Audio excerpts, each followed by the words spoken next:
All right, more breaking developments coming in. Riyadh saying that Iran's continued attacks may have a significant impact on bilateral relations now as well as in the future. Remember, after a brief period of rapprochement, this is where the relationship stands right now, and that is at a rather volatile and hostile junction that we are seeing. So there, Riyadh saying that Iran's continued attacks are going to have a significant impact on bilateral relationship going forward as well. So for more on this, we have Akash with us in the newsroom. I'm going to go there and let's just get a sense of where the relationship stands. Remember, we saw a brief period of rapprochement between Riyadh and Iran. This was after a deal brokered in 2023 that we saw. However, once again, this relationship is a rather volatile juncture that we're seeing right now. Akash, what can you tell us?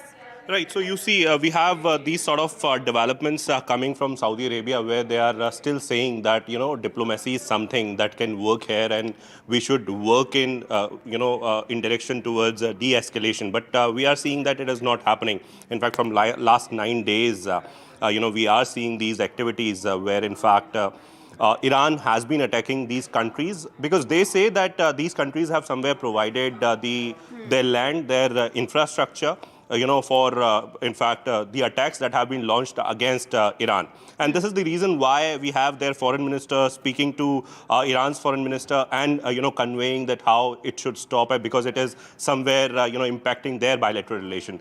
We are seeing these developments where, in fact, Iran has been utilizing a variety of platforms and weapons against these countries. And you see him even at this point in time, while we are talking, we know that how a number of activities are happening. They are exchanging, in fact, the missiles, drones, and in fact, we know that how the third aircraft carrier of the United States is very much there in the international waters for this task only. So a lot of things are happening, but yes, Saudi Arabia is somewhere stressing that it is going to impact the bilateral relation, and Iran should stop. We should work on de-escalation. Whether or not it will happen, only time will tell. Right, absolutely, Akash. And to that end as well, when we talk about a wider regional conflagration, we're not just talking about the axis of resistance, Iran, its proxies. We are talking about the ally nations as well. Even though they are right now urging calm and de-escalation, do you think there is a prospect and the specter of, very real specter of further involvement from those ally countries as well?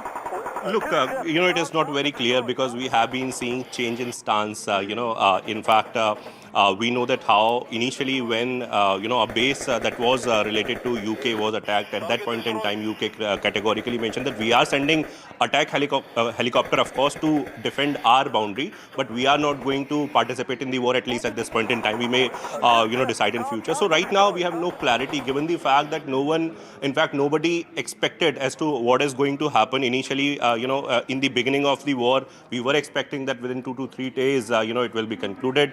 But it is going on and on and on. And we know that how even in the maritime boundaries, activities are happening, in the land borders as well. In fact, we are anticipating that some sort of assault may happen, some sort of, land forces can go for, some sort of attack. Indications are coming. We don't know if it is practical or not. But yes, definitely these developments are happening. Airstrikes are constantly happening. In maritime boundaries, we know that how US is claiming that more than 40 ships now till this point, have been attacked. So a lot of things are happening simultaneously, and one cannot predict as to what can, happen.